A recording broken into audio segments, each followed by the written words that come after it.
Tapi benar ya, kasihan banget ya bicara masalah tentang anak-anak terlantar ini. Bahkan menurut riset ini kalau dikumpulkan ini bisa bikin satu negara sendiri. Ini nauzubillah, astagfirullahalazim. Nah sekarang kita lanjut lagi nih ya. Buat jamaah Islam itu yang ada di rumah. Nah kalau sekarang kita beda kasus lagi nih. Jika suami istri ini berpisah dikarenakan beda agama. Nah contoh seandainya misalnya ibunya ini non muslim, ayahnya muslim. Nah kalau kita tadi mengangkat dengan apa yang kita bicarakan di awal, ibu ini kan lebih berhak mengasuh anaknya daripada sang ayah. Tapi kalau seandainya beda agama seperti ini, ibunya non muslim, ayahnya muslim, apakah ada aturan yang berbeda Ustazah Syifa? Mohon izin penjelasannya, silakan. Terima kasih Mas Fadli, Ustadz Syam, Ustadz Maulana, para guru-guru yang ada di rumah. Bismillahirrahmanirrahim, para jamaah Islam itu indah, para ibu, ayah, bunda yang sedang menyaksikan. Ini menjadi pembelajaran hari ini, temanya bagus sekali.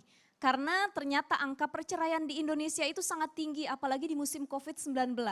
Nah, dari kasus perceraian ini maka timbullah saling tikai-menikai antara perebutan hak asuh anak. Bagaimana kalau misalkan masalahnya adalah ayahnya muslim, ibunya non-muslim. Sedangkan mengasuh anak lebih berhak itu adalah dinisbatkan kepada ibunya. Maka di sini yang harus kita dahulukan adalah yang seiman. Anak itu dididik, dijaga, diasuh, hak hadonah didapatkan bukan hanya untuk memberikan nafkah jasmani saja. Tapi juga ada nafkah rohani. Dalam kompilasi hukum Islam pasal 156 disebutkan anak yang belum mumayyiz itu berhak diurus oleh ibunya. Akan tetapi juga anak harus dijamin hak-haknya. Apa haknya? Hak jasmaninya, hak rohaninya, ketenangan batinnya. Bagaimana anak mau mendapatkan ketenangan rohani kalau dia dengan orang tuanya saja beda agama?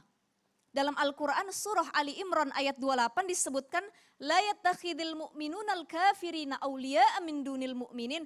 Jangan engkau jadikan pemimpin dari orang-orang kafir itu sebagai pemimpin dari orang-orang Islam. Artinya apa? Suami jadi pemimpin bagi istrinya, istri jadi pemimpin bagi anak-anaknya. Oleh karenanya semua itu kullu mas'ulun an ra'iyatihi, semua ditanya dengan apa yang dia pimpin. Termasuk orang tua mendidik anak, nanti Allah tanya. Kamu dulu ngapain?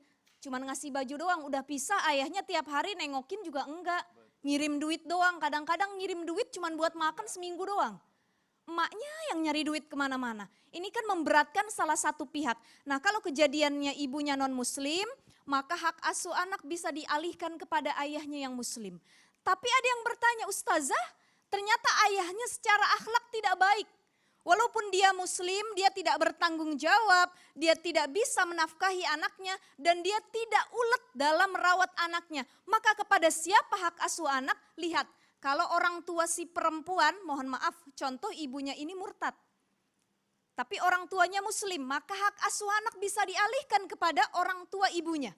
Tetapi kalau satu keluarga ternyata non muslim, maka hak asuh anak bisa dialihkan kepada keluarga ayahnya. Baik ibu dari ayahnya ataupun ayah dari ayahnya. Begitulah hukum Islam telah mengatur dengan sedemikian rupa. Kenapa kita dilarang oleh Allah Subhanahu wa taala meninggalkan anak-anak kita dalam keadaan tidak beriman?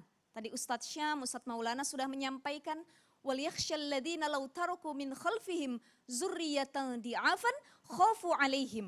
Jadi takutlah kita, para orang tua khususnya, meninggalkan anak-anak kita dalam keadaan lemah. Lemah fisiknya, lemah akidahnya, lemah keimanannya, lemah hartanya, dan lemah dalam sosialisasinya. Ini salah satu yang harus diwanti-wanti, begitu juga terhadap anak yang punya orang tua non-muslim. Terima kasih banyak Ustazah Syifa. Jadi lebih berhak kalau seandainya memang ayahnya muslim, ayahnya yang lebih berhak ya. Ini Masya Allah luar biasa. Terima kasih banyak. Nah sekarang